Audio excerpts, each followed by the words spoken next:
প্রত্যেকটা মানুষের ভিতরে থাকে কিছু লুকানো যন্ত্রণা, কিছু গোপন যন্ত্রণা, যা কাউকে মুখে বলা যায় না, চোখেও খুব একটা ধরা পড়ে না।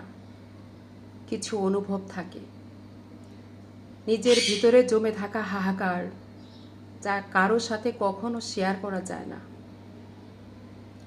আর কারো পক্ষে বোঝাও সম্ভব না তার ভিতরে কতটা লুকানো যন্ত্রণা আছে, যে যন্ত্রণায় সে প্রতিদিন ক্ষত বিক্ষত হচ্ছে। এই কষ্টগুলো না একদম নিজের ছায়ার মতো পিছনে পিছনে ছুটে চলে জীবনের প্রতিটি মুহূর্তে।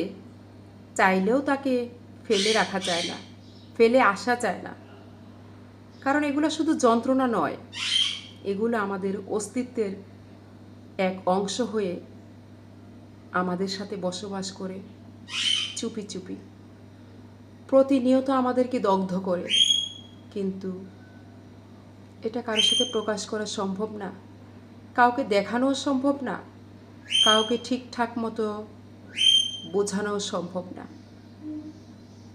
প্রত্যেকটা মানুষের ভিতরে এরকম লুকিয়ে থাকা গোপন যন্ত্রণা আছে, যেটা কোনোভাবে না কোনোভাবে সে বয়ে বেড়াচ্ছে।